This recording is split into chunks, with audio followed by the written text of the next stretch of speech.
Hello friends, उम्मीद करती हूँ आप सभी अच्छे होंगे।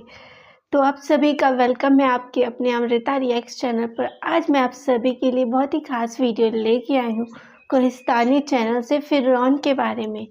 तो आज हम इस वीडियो पे रिएक्शन देंगे। तो चलिए हम बिना टाइम वेस्ट किए वीडियो को स्टार्ट करते हैं फ्रेंड्स। उसके बाद में हम इस बारे में बात करेंगे, तो वीडियो पे लास्ट तक ज़रूर बने रहिएगा फ्रेंड्स। इजिप्ट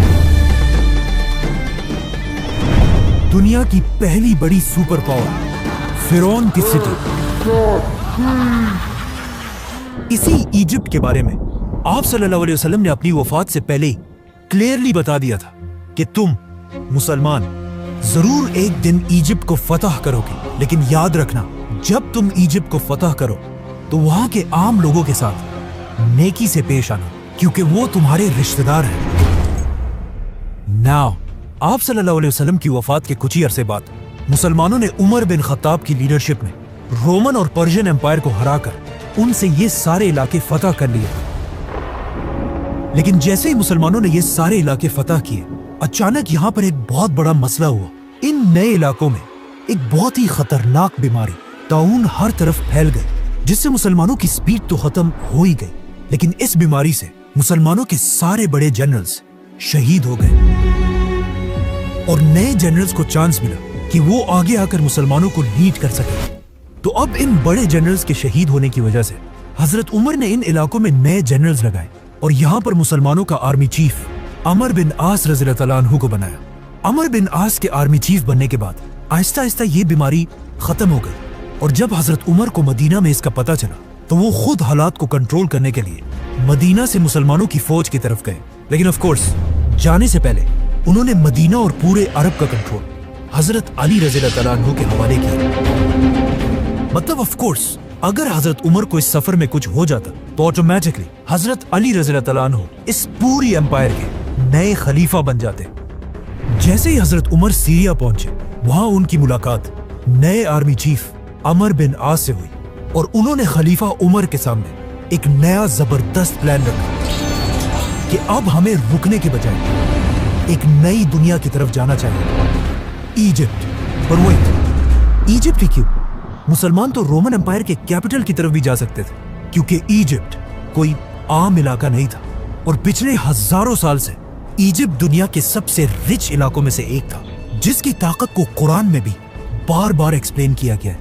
लेकिन आखिर इजिप्ट इतना पावरफुल बना कैसे?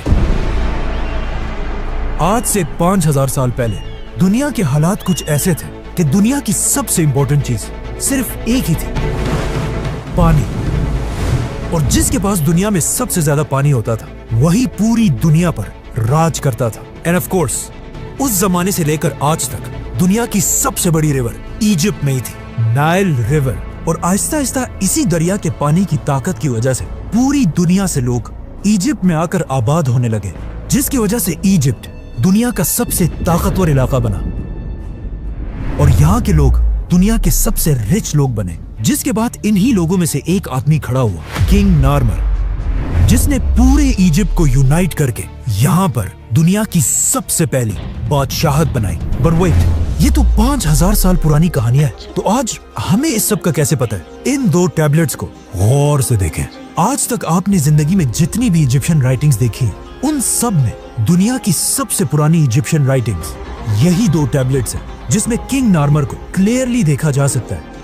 आहिस्ता आहिस्ता यही इजिप्शियन एम्पायर ताकतवर होती गई और अगले 1000 साल तक इजिप्ट ही पूरी दुनिया पर राज करता रहा। 1000 साल तक दुनिया की सुपर पावर रहने के बाद अब इजिप्शियन फिरौनों को यह बात कंफर्म हो चुकी थी कि उनसे बड़ा इस पूरे यूनिवर्स में कोई भी नहीं है। जिसके बाद पहली बार उन्होंने एक ऐसा दावा किया जो उनसे पहले किसी ने नहीं किया था। इजिप्ट के फिरौन ने अपने आप को बादशाह नहीं बल्कि खुदा कहा और इन फिरौनों ने इजिप्ट में एक ऐसा रिलीजन बनाया कि फिरौन तो दुनिया में एक खुदा है, लेकिन तुम अवाम सिर्फ और सिर्फ तभी जन्नत जा सकते हो जब तक तुम अपने खुदा फिरौन के गुलाम रहो, ताकि कभी भी इजिप्ट के लोग फिरौन के खिलाफ बगावत ना कर सके। तो अब पूरा इजिप्ट फिरौनों की इबादत करने लगा। लेकिन आहिस्ता आहिस्ता इन फिरौनों के रिलीजन में भी कुछ चेंजेस आने लगी और आखिर यहाँ पर एक बहुत ही अजीब कॉन्सेप्ट आया कि हर फिरौन खुदा नहीं है, बल्कि सिर्फ वही फिरौन खुदा रहेगा जिसका जिस्म उसके मरने के बाद भी हमेशा के लिए till the end of time बिल्कुल ठीक ठाक रहे, तो अब इन फिरौनों की आपस में एक रेस स्टार्ट हुई कि कौन अपने जिस्म को हमेशा के लिए सेफ रख सकता है। तो अब फिरौन अपने जिस्मों के साथ एक्सपेरिमेंट्स करने लगे, जिससे दुनिया में पहली बार ममीज का कॉन्सेप्ट आया। तो अब जैसे ही कोई फिरौन मरता था तो उस जमाने के सर्जन्स सबसे पहले उस फिरौन के जिस्म से सारा खून निकाल देते थे और उसके बाद उस फिरौन की नाक में एक कुंडा, एक हुक डालकर उसके दिमाग को उसके नाक से ही बाहर खींच लेते थे, जिसके बाद उसके जिस्म से सारे ऑर्गन्स, लंग्स, जिगर, गुर्दे सब निकाल लिए जाते थे, लेकिन सिर्फ दिल को बिल्कुल सेफ एक जार में रख दिया जाता था। जिसके बाद इस फिरौन के खाली जिस्म को बहुत ही केयरफुली अगले 40 दिन के लिए पानी में रख दिया जाता था और इस पानी में एक स्पेशल नमक मिक्स किया जाता था। 40 दिन के बाद फिरौन को निकालकर उसके खाली जिस्म को रेत से भर दिया जाता था ताकि वो हमेशा के लिए अपने सही शेप में रहे। और फिर फाइनली फिरौन के जिस्म पर तेल और हनी लगाकर उसके जिस्म पर हमेशा के लिए व्हाइट पट्टियां बांधी जाती थी और फिर उसे एक बहुत ही महंगे ताबूत में बंद कर दिया जाता था। इस ताबूत में फिरौन के जिस्म के साथ साथ खाने पीने की चीजें, बहुत सारा सोना और मोस्ट इम्पोर्टेंटली उसका दिल उसके साथ दफना दिया जाता था। आहिस्ता आहिस्ता मरने के बाद हर फिरौन अपनी मम्मी बनाने लगा और ये बिल्कुल एक आम सी बात बन गई। तो अब मरने के बाद खुदा बनने की ये रेस मम्मी से भी आगे निकल गई और आने वाले नए फिरौन सिर्फ मम्मीज ही नहीं बल्कि अपने मम्मीज के ऊपर बड़ी बड़ी बिल्डिंग्स बनाने लगे, जो पहले तो सिर्फ नॉर्मल बिल्डिंग्स और टेम्पल्स थे, लेकिन आहिस्ता आहिस्ता ये बिल्डिंग्स बड़ी होती गई और इस तरह दुनिया में पहली बार पिरामिड्स का कॉन्सेप्ट आया। तो अब जो भी फिरौन मरता था वो अपनी ममीज पर एक से बढ़कर एक बड़े बड़े पिरामिड्स बनाने लगे और हर फिरौन ये चाहता था कि उसका पिरामिड पिछले फिरौन से भी बड़ा पिरामिड हो। और आहिस्ता आहिस्ता ये पिरामिड्स इतने बड़े हो गए कि आखिर एक फिरौन खुफू ने आज से 4,500 साल पहले दुनिया का सबसे बड़ा पिरामिड बनाया, the great pyramid of Giza. जब ये पिरामिड बनाया गया, ये उस जमाने में दुनिया की सबसे बड़ी बिल्डिंग थी और अगले 3,500 साल तक दुनिया की सबसे बड़ी बिल्डिंग का टाइटल इसी पिरामिड के पास था। लेकिन 3,500 साल बाद आखिर इस पिरामिड का रिकॉर्ड लंदन के इस चर्च ने तोड़ दिया। लेकिन ये चर्च भी ज्यादा अरसा अपनी जगह पर खड़ा नहीं रह सका और इसके गिरते ही पिरामिड दोबारा दुनिया की सबसे बड़ी बिल्डिंग बनी। लेकिन आने वाले वक्तों में आईफल टावर और बाकी बिल्डिंग्स ने पिरामिड्स का ये रिकॉर्ड तोड़ दिया। आज दुनिया की सबसे बड़ी बिल्डिंग बुर्जुल खलीफा है, वी ऑल नो दैट, जिसकी हाइट तो सबसे ज्यादा है, लेकिन वजन के हिसाब से अगर 12 बुर्ज खलीफा को मिला लिया जाए तब भी ये एक पिरामिड ज्यादा भारी है। मतलब ये पिरामिड इतना बड़ा है कि इस पिरामिड के अंदर 2000 बड़ी बड़ी ट्रक्स आसानी से पार्क की जा सकती है। नाउ सारे फिरौन ये पिरामिड्स तो बना ही रहे थे, लेकिन इन पिरामिड्स को बनाते हुए उन्हें इस बात का पता नहीं चला कि इनको बनाने के लिए बहुत ज्यादा पैसा खर्च होता था। इसीलिए ये पिरामिड आज दुनिया का सबसे बड़ा पिरामिड है और इस पिरामिड के बाद आने वाले पिरामिड्स का साइज आहिस्ता आहिस्ता छोटा होने लगा। और सिर्फ पिरामिड्स ही नहीं बल्कि इन पिरामिड्स की वजह से पूरी इजिप्ट की इकोनॉमी भी कमजोर होने लगी और हजारों साल में पहली दफा ऐसा लग रहा था कि फाइनली इजिप्ट अपने सुपर पावर होने का टाइटल खो देगा। जैसे इजिप्ट की इकोनॉमी बहुत ही कमजोर हुई, ये एग्जैक्टली वही टाइम था जब मिस्र के बाजार में एक छोटा सा बच्चा गुलाम बनाकर बेचा जा रहा था। लेकिन ये बच्चा बाकी सारे बच्चों से बिल्कुल डिफरेंट था। मतलब उस जैसा खूबसूरत वहाँ कोई भी नहीं था, जिसकी वजह से इस बच्चे को मिस्र के एक बहुत ही पावरफुल मिनिस्टर ने अडॉप्ट कर लिया और फिर आगे जाकर यही गुलाम बच्चा यूसुफ अलैहिस्सलाम पूरे इजिप्ट का प्राइम मिनिस्टर बना। यूसुफ अलैहिस्सलाम ने बादशाह के साथ मिलकर इजिप्ट की पूरी इकोनॉमी को कंट्रोल किया और वो इजिप्ट जो इससे पहले बिल्कुल टूटने वाला था, दोबारा उसे एक सुपर पावर बनाया। लेकिन उनकी वफात के बाद यूसुफ अलैहिस्सलाम और उनके भाइयों की औलाद बनी इसराइल यही इजिप्ट में रहने लगे और कुछ ही अरसे में इजिप्ट के सबसे पावरफुल लोग बन गए। लेकिन जैसे ही बनी इसराइल अपनी ताकत की पीक तक पहुंचे, अचानक इजिप्ट में दो बड़ी ताकतों के दरमियान एक बहुत बड़ी जंग शुरू हुई, जिसमें एक नए फिरौन ने आकर पुराने खानदान को खत्म कर दिया और इजिप्ट में एक नई बादशाहत बनाई। इस नए फिरौन ने इजिप्ट के पुराने सारे रूल्स को तोड़कर एक नया निजाम बनाया, जिसमें सबसे इम्पोर्टेंट रूल ये था कि आज के बाद बाहर से आए हुए लोगों को इजिप्ट में बिल्कुल भी बर्दाश्त नहीं किया जाएगा। जिसके बाद ऑफ कोर्स बनी इसराइल पर इजिप्ट में बहुत सख्त जुल्म किया जाने लगा, जिस तरह आज भी अमेरिका के नए सदर डोनाल्ड ट्रंप ने आते ही I will declare a national emergency at our southern border. बिल्कुल उसी तरह अमेरिका से इमिग्रेंट्स को निकालने का प्लान बनाया है। अब इजिप्ट के सारे बनी इसराइल को नए फिरौन ने आते ही बनी इसराइल के सारे कारोबार बंद कर दिए और उन्हें अपना गुलाम बना दिया। और इसी तरह अगले 400 साल तक बनी इसराइल इजिप्ट के लोगों के गुलाम रहे। लेकिन इन 400 सालों में बनी इसराइल के दिलों में सिर्फ एक ही उम्मीद थी कि एक दिन जरूर उनका एक पैगंबर आएगा जो उन्हें इस सख्त गुलामी से निकालकर आजाद कर देगा।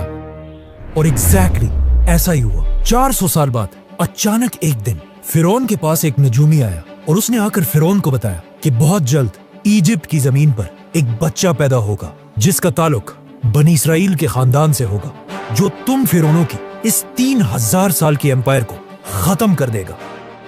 ये सुनकर फिरौन बिल्कुल हैरान रह गया और उसने फौरन हुक्म दिया कि बनी इसराइल में आज के बाद जो भी लड़का पैदा होगा उसको पैदा होते ही मार दिया जाए। जिसके बाद उसके सोल्जर्स हर घर में जाकर माओं से बच्चे छीनकर उनको मारने लगे। लेकिन जिस बच्चे को वो असल में ढूंढ रहे थे, मूसा अलैहिस्सलाम, वो उनके हाथ ना आ सका, उसे वो मार नहीं सके, बल्कि इस बच्चे को फिरौन अपने ही घर में पालने लगा। यहाँ से आगे जो हुआ वो हम सबको बताए। मतलब मूसा अलैहिस्सलाम ने पैगंबर बनने के बाद फिरौन के सामने आकर एक ही डिमांड रखी कि मेरे खानदान बनी इसराइल को गुलामी से आजाद कर दिया जाए। और बहुत सारे मिरेकल्स के बाद आखिर फिरौन ने उनकी बात मान ली और बनी इसराइल को आजाद करके इजिप्ट से निकलने की इजाजत दे दी। जिसके बाद बनी इसराइल के 6 लाख लोग एक ही रात में 400 साल के बाद इजिप्ट को छोड़कर फलस्तीन की तरफ रवाना हुए। लेकिन अचानक पता नहीं ऐसा क्या हुआ कि उस वक्त के फिरौन रैमसेस ने बनी इसराइल को इजाजत देने के बाद भी अपना किया हुआ वादा तोड़ दिया और अपनी पूरी फौज को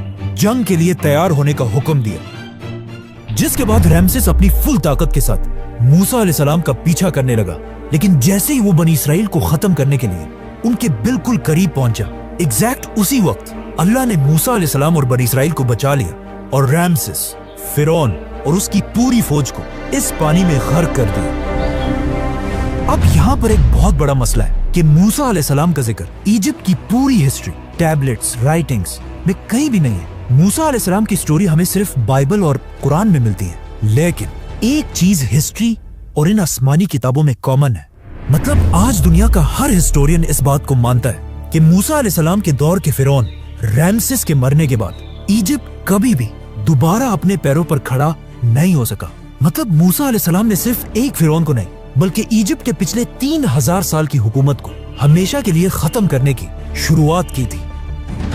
रैमसेस इजिप्ट का आखिरी बड़ा फिरौन था जिसने अपने आप को और अपनी पूरी फौज को अपने गुरूर की वजह से खत्म कर दिया था। जिसके बाद पूरी दुनिया को यह समझ आ गई कि फिरौन कोई खुदा नहीं बल्कि सिर्फ एक आम इंसान है। जिसके बाद यहाँ से पहली दफा इजिप्ट अपना सुपर पावर का टाइटल आहिस्ता आहिस्ता खोने लगा और यहाँ के हालात इतने खराब हुए कि आज तक इस दौर को डार्क एजेस के नाम से याद किया जाता है। जिसके कुछ ही अरसे बाद इजिप्ट के पास फलस्तीन में दुनिया की एक नई सुपर पावर सामने आई जिसके बादशाह का नाम था सुलेमान अलैहिस्सलाम।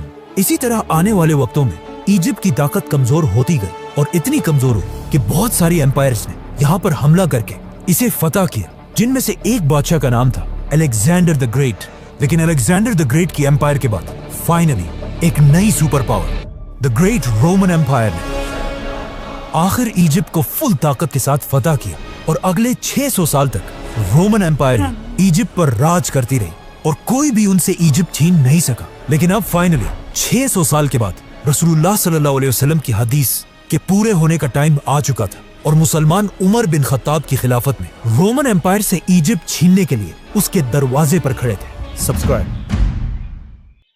ये वीडियो काफ़ी अच्छा लगा और इस वीडियो से हम सभी के लिए एक सीख मिलती है कि इंसान चाहे कितना भी मतलब ताकतवर हो, कितना भी अमीर हो, जब उसके अंदर घमंड आ जाता है ना तो उसका अंजाम बहुत ही बुरा होता है।